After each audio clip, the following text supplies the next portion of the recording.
of these banks told me, no, we cannot give you this. But I didn't give up. I kept asking around, and then I saw a mortgage company that did not care that I was just on OPT, and they were willing to give me the loan as long as I could. In this video, I'm going to be sharing with you from my personal experience how to buy a house in the US. Whether you're an international student or you're a domestic student or you're currently working and seeking an opportunity of actually residing permanently in America, and you want to understand how can I buy a house in America for my family, this video is for you. If you hope to settle down in America and you want to understand all the intricacies, or you're just doing research about what it entails, I'm going to give from my personal experience all the step-by-step before I was able to get one. Even though I was told no several times, I'm going to show you how to go about it. The first step is have a good credit score. It might look like, why are you starting from that? But literally, before any lender will be able to entrust you with such amount of money, whether 200,000 or 300,000 or what have you, they want to ensure that you are someone with a good credit history. So if you just came to America as an international student, how do you build a good credit score? You can start with getting a Discover credit card or an American Express card, and whenever you spend, you are building up that credit by repaying it back and paying promptly. So that is the first way you build a good credit score. So be particular about paying back your debt. The second thing is to save. You know, if you're still a student, try to get a good job after you are done with school. So when you're a student, you study so hard, get those internships, get those full-time jobs, so that whenever you are opportune to pass your interview and you get a full-time job, you are able to save up. Or if you're an entrepreneur, be diligent with your work, so that whenever you can accrue some savings, you know, you're spending frugally, you're spending in a very simple manner, so that you can save up enough to be able to have enough. Sometimes you will be required to pay 10% down payment for a conventional loan. Some might require you to pay 20% down payment for the loan you are trying to get, right? And then there's also what we call FHA loan that requires like 3% down payment from you. So you can get save up that amount. So if you're buying, for example, a $300,000 house, that is like a 10% down payment, right? Which is around $30,000 that you have to save up. And that is just a down payment. That has nothing to do with closing costs or all of that. We'll get to all that details as we proceed. The next is to get pre-approved for a loan. This pre-approval makes a huge difference. Many people, when they have the down payment, they quickly rush to go in to check for houses, and they don't know how much they are pre-approved for. You might be pre-approved for $400,000 house, for $200,000 house, based off of your credit history, based off of how much you are earning, based off of how much you have as a down payment. So you want to get pre-approved first. Let them tell you this is the amount. As we have looked at your history, as we have looked at everything, this is how much money we are going to be able to loan you. And once you know that amount, you can then go to search for the houses based off of the amount of loan you're going to get, you know. So the next step will be for you to search for houses that meets your immediate need, that meets your pre-approved amount, that meets your budget. So you get pre-approved before you start searching, because that keeps you within your boundary. You don't just get so emotionally attached to a particular house and then you find out that you do not qualify. And then many people now want to go into debt. Many people say, I don't care, I just want this house. It's better for you to get pre-approved, so that when you're searching on Zillow, when you're searching on Redfin, when you are searching on all the different MLS websites, you are able to know particularly how much is your maximum range you are looking for. I always advocate it's better for you to even look for houses that are less than how much you are pre-approved for to get started. Many people, they want to go for their first house and they want to rush to go buy a mansion, and then they are all the mortgage they have to pay every month is so much that it puts them on so much strain. You don't want to do that, okay? You don't want to make that mistake.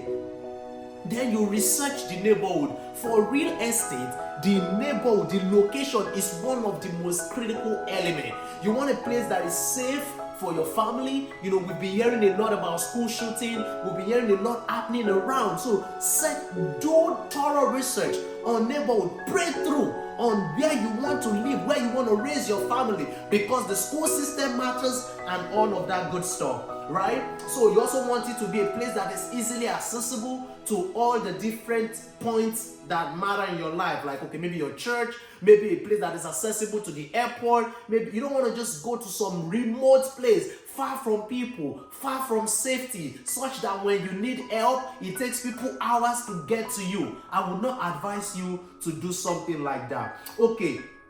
Then also search, what does a typical house in this neighborhood, what does it cost? You want to know so that you are sure that the price point they are giving you is within reasonable bound. The next thing is you put in an offer.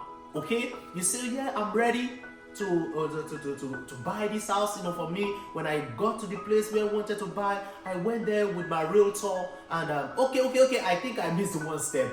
You need a realtor most of the time. Before, even as you're searching, after you are pre-approved, sometimes your realtor will work with you to get pre-approved. So get a realtor. Know you're hiring them. They are working for you. So make sure it's someone you really can work with over the course of the months that it will take for you to get this deal closed. So they are working for you. Make sure you are clear with your expectation. So get a realtor that can help you through the process. They will help you with the pre-approval. So quick story, for me, being an international student, when I was going through all of this process, I called different banks. They told me, do you have your H1B? I said, I do not have my H1B. And they said, sorry, you are not qualified. Do you have your green card? Sorry, I do not have a green card. You are not qualified. And many people, many of these banks told me, no, we cannot give you this.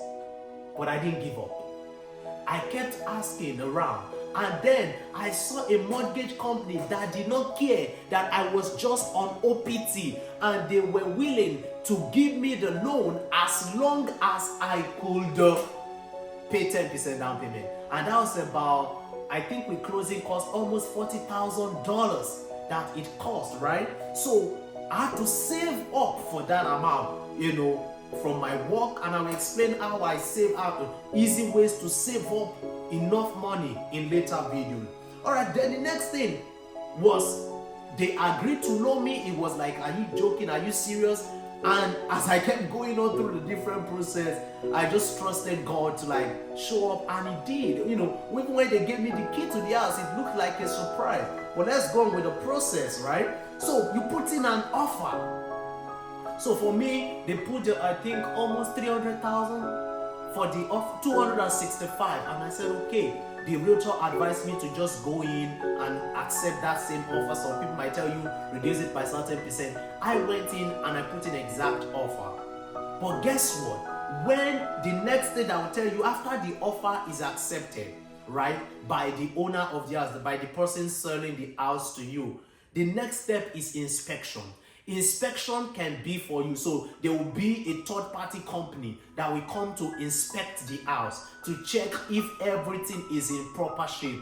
Did they install the oven properly? Did they install the microwave properly? Did they install the gas cooker properly? They're gonna check everything. You know, sometimes the fridge is not there in the house at that time. So they're gonna check everything that is in proper shape, right? And then after the installation, they check the ceiling, they check that everything, all the electrical works are in right shape, the panels are correctly done, and all of that. After they do all that search, that everything is done properly, they then make the comparison with the houses in the neighborhood, how much they are going for. Now it is the mortgage company that does all this research, that does all this inspection to be sure that the amounts they are agreeing to loan you on the house, they are not overpaying, right? They are not overspending. So if, for example, the houses in the neighborhood